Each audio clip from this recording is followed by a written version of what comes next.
This isn't a Renaissance fair or a historical film set. Have good posture. It's R.J. McKeon's training gym in Orange. What they practice is HEMA, or Historical European Martial Arts.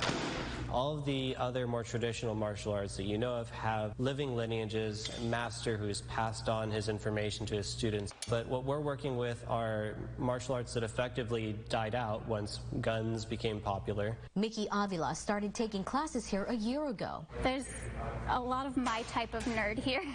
The 31-year-old history buff says she'd been wanting to get back into exercising.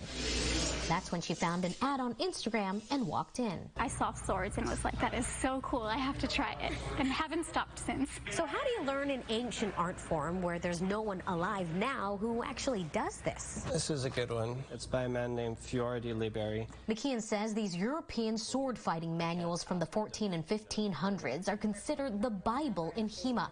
It's the only way practitioners learn, interpret, and try to emulate the skills. This guy is pretty cool though, because he's throwing his hat in this guy's face, and he's also thrown his dagger into his chest. I call him the medieval John Wick. Because there's no one alive who can confirm what they're doing is exactly correct, there are no senseis or masters in HEMA. And rotate around. Instead, McKeon, who has done this for over a decade, calls himself a lead instructor. What makes them different from, say, Olympic fencing or Japanese kendo is that there's an inherent war-fighting element, so it's not just about the sword. If you get too close to somebody, the sword doesn't really work so well anymore, so you need to be able to immediately transition into grappling techniques. For some people, it's all about learning the history or the workout.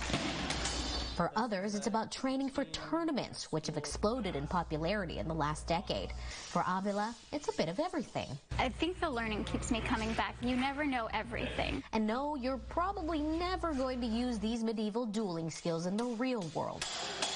But McKeon says, who cares? You don't have to do things just because they're going to be the most practical thing. If it's fun to fight with swords, then fight with swords. In Orange, I'm Rena Nakano, KCAL News.